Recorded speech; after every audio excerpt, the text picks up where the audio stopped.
In recent years, Chinese tourists' uncivilized behavior overseas has frequently caused controversy, ranging from cutting in line and making noise to littering and even conflicts with others. Recently, two Chinese Dama got into a fight over lining at Tokyo's Haneda airport. Video from the scene showed that the two Dama turned from a verbal quarrel into a physical conflict, pulling each other's hair and holding onto each other. The scene was very chaotic. The Japanese police tried to mediate, but due to the language barrier, the situation became even more embarrassing.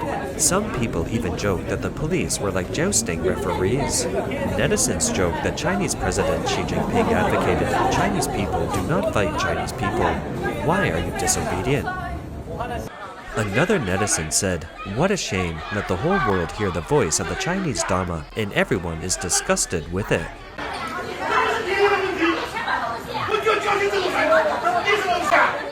Some people also said, "The most annoying thing about traveling to Japan before was meeting this kind of people. All I saw were Chinese people of a certain age. Even though the plane has seat codes, they had to rush to get on the plane and get the best seat. When they sit in someone else's seat, they still feel confident, blame you for being stubborn, and even curse. There is nothing the flight attendants can do about this." Others said, "It seems that only in Japan and Taiwan did they become overbearing and confident. In Russia, if they were tearing apart like this, the police would have stepped on their necks." Overseas Chinese tourists often cause controversy due to lining up issues, and a similar incident occurred at Tokyo Disneyland at the end of September. At that time, Tokyo Disney Sea launched a new limited edition Daffy Bear product, attracting a large number of fans who lined up early to buy it. However, a group of Chinese tourists not only used an unmanned cushion to occupy seats, but also cut in line before the park opened and frantically cleared the shelves of Duffy Bear merchandise, causing other tourists to be very dissatisfied. According to eyewitnesses at the scene, some Chinese people are well organized and have a clear division of labor. Some are responsible for cutting in line, some are specializing in rush buying, and some are responsible for checking out. They ignored the park's regulation and purchased dozens of limited edition products at a time, making it almost impossible for Japanese tourists lining up behind to buy Duffy Bears. It's reported that the total price of goods purchased by a Chinese tourist that day was as high as approximately US $3,500.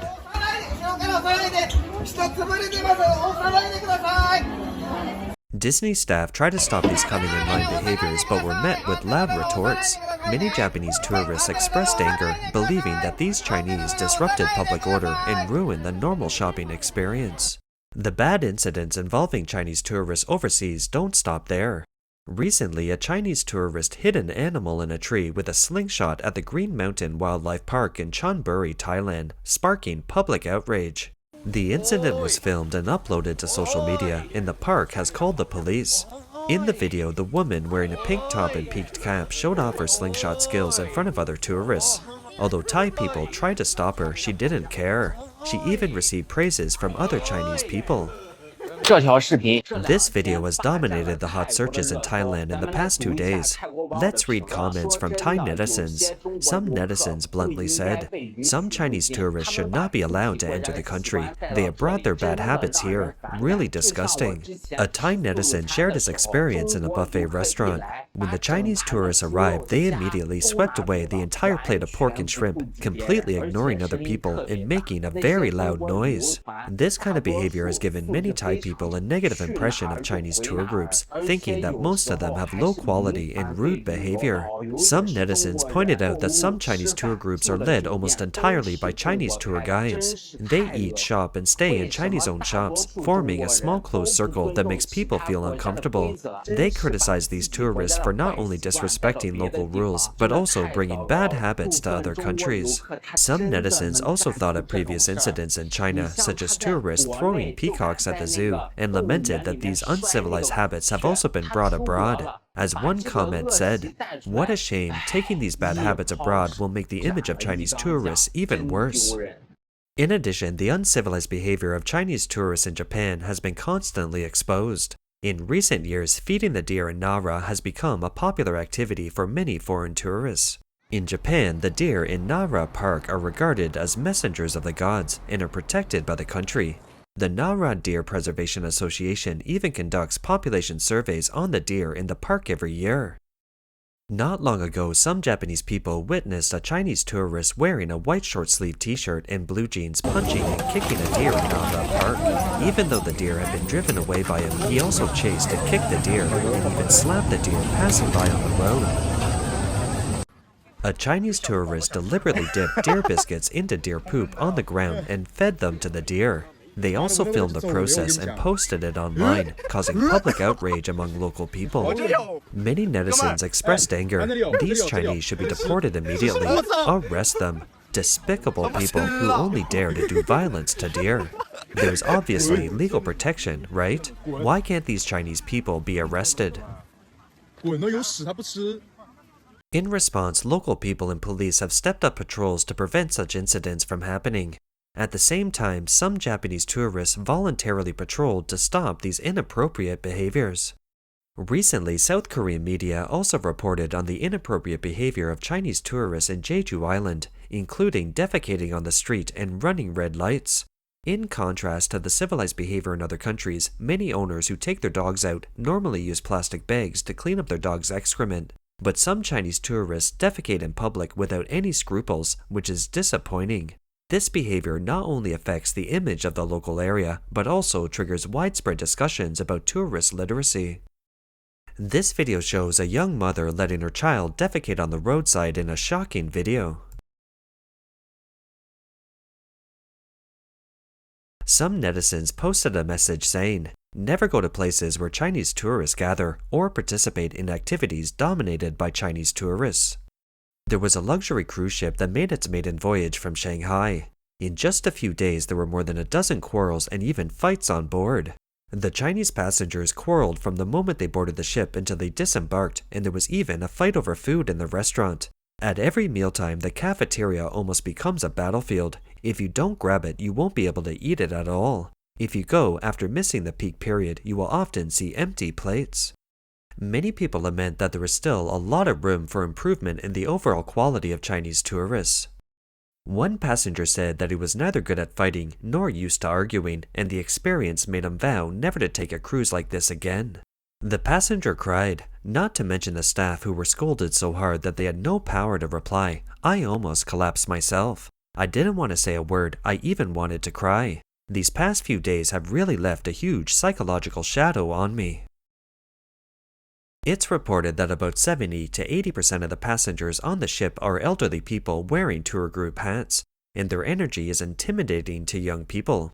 The survival skills summarized by young passengers are: try to stay in the room during the day, dare not go to the cafeteria to eat, and take photos until late at night until the elderly passengers have fallen asleep. What's even more frustrating is that these elderly tourists are fully equipped and bring their own speakers, and they either danced in a group or sang a chorus, making a lot of noise.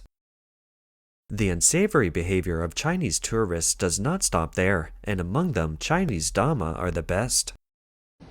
A group of Chinese Dama danced at the Thai airport as if no one else was around, and it lasted for more than an hour. This scene attracted the attention of many passers-by and also surprised people. Square dancing is common in China, but it appears to be particularly obtrusive in foreign airports, confusing and dissatisfying some foreign tourists. Many people believe that this behavior not only affects the travel experience of others, but also damages the image of Chinese tourists. There is also a video showing a Chinese Dama picking wild vegetables on the roadside in Sri Lanka. Although this behavior may be regarded as the joy of picking in China, it seems very strange and even considered uncivilized abroad. Some netizens said that if a Chinese Dama passes by without a blade of grass growing, the people trained by the Communist Party are either bandits or petty thieves. Some commentators believe that the progress in public facilities and labor systems in China is the result of integrating with international standards and benchmarking against international practices, such as public toilets, 8-hour working days, and health warnings on cigarette packages, etc. After communism completely destroyed China's traditional culture and moral standards, how big is the gap between this land and the civilized world?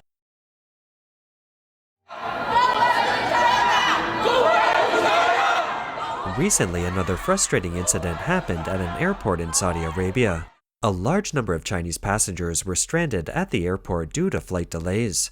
They collectively shouted, "Go back to China," causing confusion and shock among passengers from other countries at the scene. A mainland Chinese netizen who was present witnessed the whole process. At first, he thought it was a protest against Chinese people, but after observation, he found that those who participated in the chanting were actually Chinese travelers who were troubled by flight delays and anxious to go home. According to reports, after a flight from Saudi Arabia to China was originally scheduled to depart at 2 a.m. on October 6 was delayed for nearly 24 hours, passengers became emotional and began to spontaneously protest at the airport. One of the passengers took the lead in shouting, "Go back to China," followed by a large number of Chinese tourists. This scene confused foreign tourists at the scene because this English slogan usually has the connotation of excluding and discriminating against the Chinese, and it's easy for uninformed people to mistake it for a collective protest against the Chinese. This incident triggered heated discussions among mainland netizens on the internet.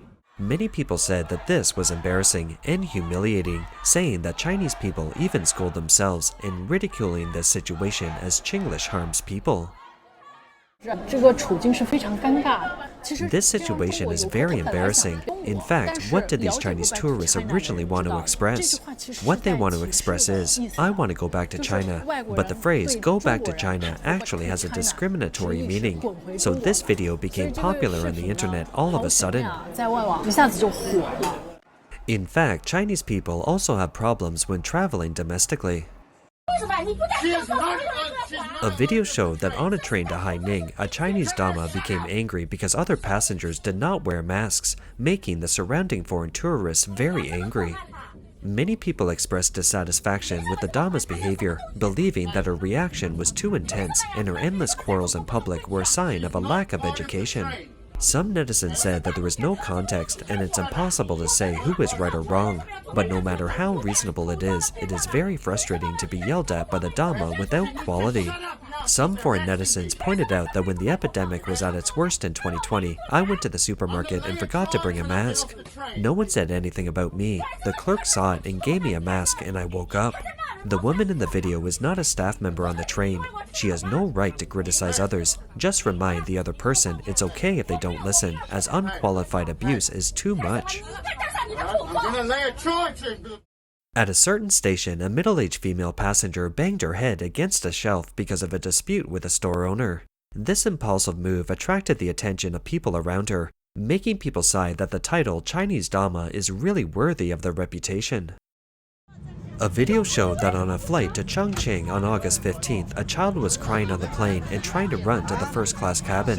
What is shocking is that the child's mother not only did not stop it, but also said, "Why not if there's room?" This action delayed the flight for an hour. The incident sparked discussions about flying etiquette and parental responsibility.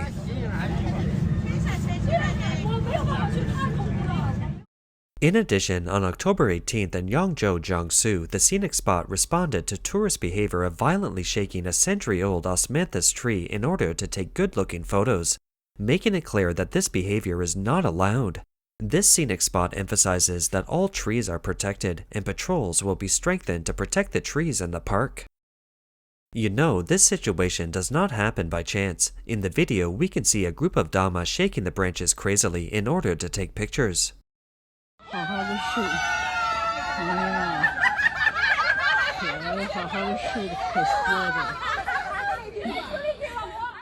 Some commentators believe that when individual selfish behavior becomes common in a group, the original sense of shame and self-restraint will gradually disappear.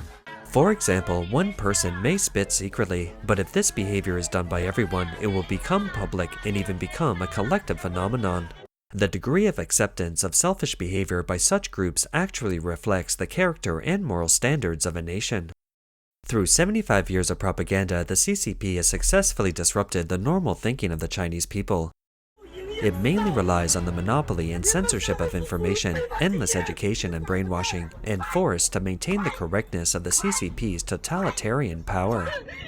Obtaining information is one of the key ways for people to get rid of ignorance and cultivate independent thinking ability.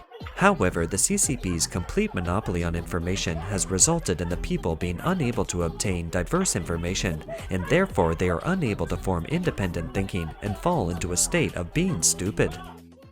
The CCP not only monopolizes information, but also monopolizes the interpretation of information, providing a single official narrative. Through large-scale propaganda, the people gradually accepted these one-sided views as the only truth, and fiercely opposed different opinions. This one-way input makes people narrow-minded and solidified, and gradually moves towards extremes.